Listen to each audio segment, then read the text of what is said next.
भैरवची तेनालीरामा की कहानी। एक बार किसी मुस्लिम रियासत का सुक्का नामक एक पहलवान विजयनगर में आ घुसा। वह सुबह शाम नगर के मुख्य चौराहों पर लंगोट घुमाता और जब भीड़ इकट्ठी हो जाती तो ललकार कर कहता, है कोई विजयनगर में ऐसा जो सुक्का पहलवान से दो दो हाथ करे, जीते तो सुक्का से गुलामी कराए, हारे तो सुक्का का गुलाम बने। है कोई? सुक्का पहलवान पहलवान क्या, हाथी था। उसका भयंकर ढील ढील और मजबूत पुर्जे देखकर विजयनगर के किसी पहलवान की इतनी हिम्मत नहीं हुई कि उसकी चुनौती स्वीकार करे। जब कई दिन गुजर गए तो बात महाराज कृष्णदेव राय के कानों तक पहुंची। वे कुछ विचलित हो उठे।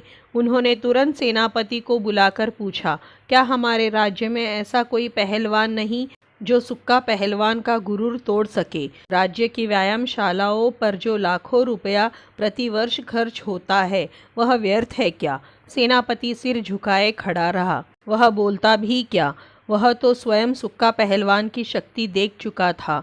वह पक्की ईंटों को दोनों हाथों से गाजर मूली की तरह तोड़ देता था, पत्थर को नींबू की तरह मुट्ठी में मसल देता था, मजबूत से मजबूत दीवार में भी कंधे की ठोकर मार दे तो उसे धराशायी कर दे, ऐसा बली था। सेनापति को खामोश देखकर वे बोले, यह राज्य की प्रतिष्ठा का प्रश्न है। तुरंत राजदरबारियों को मंत्रणा के लिए बुलाया जाए। राजदरबारियों की आपात बैठक हुई, मगर कोई ठोस परिणाम न निकल सका।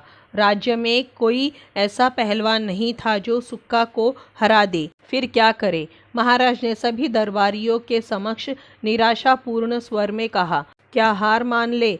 उसे दरबार में बुलाकर उपहार आदि देकर सम्मानपूर्वक विदा करे कि तुम जैसा पहलवान हमारे राज्य में नहीं। सारे दरबारी चुप, बल्कि महाराज की बात सुनकर अपना सिर और झुका लिया, मानो उनके निर्णय पर अपनी मौन स्वीकृति दे रहे हो। लेकिन तभी तेनालीरामा बोला, नहीं महाराज, ऐसा नहीं होगा।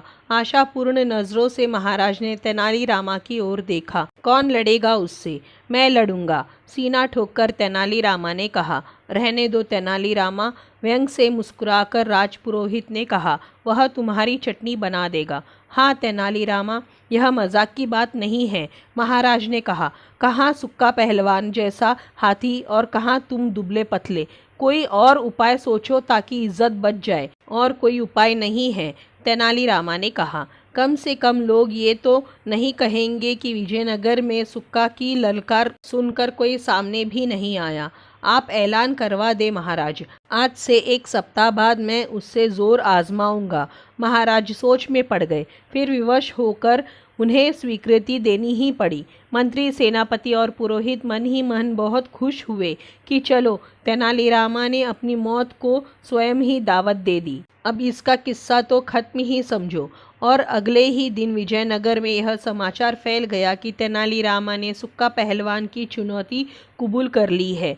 सुनने वाले चकित रह गए। तेनालीरामा के हितैषियों में तो घबराहट फैल गई। कुछ लोगों को तो सम्राट पर क्रोध भी आया कि इस बेमेल जोड़ी को उन्होंने अपनी स्वीकृति कैसे दे दी। कुछ लोग तेनालीरामा को समझाने उसके घर भी गए, मगर वह घर पर मिला ही नहीं। 5वें दिन विजयनगर में एक अफवाह और फैली कि तेनालीरामा कृष्णा नदी के किनारे बने भैरव मंदिर में भैरव की साधना कर रहा है। यह अफवाह सुक्का ने भी सुनी तो वह कुछ डर सा गया। उसने सुन रखा था कि भैरव अथाह शक्ति वाले देवता है और जिस पर मेहरबान हो जाए उसके दुश्मनों को रसातल में मिला देते हैं। बस यह बात मन में आते ही उसे ढेरों आशंकाओं ने घेर लिया।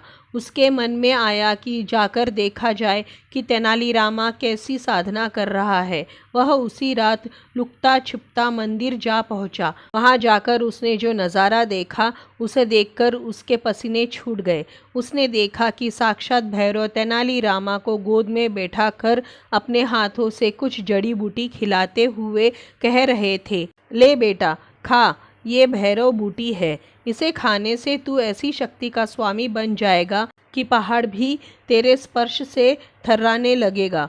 यदि तू किसी को ठोकर मार देगा तो सैकड़ों योजन दूर जाकर गिरेगा। यह देखकर सुक्का पहलवान उल्टे पांव वहां से दौड़ लिया।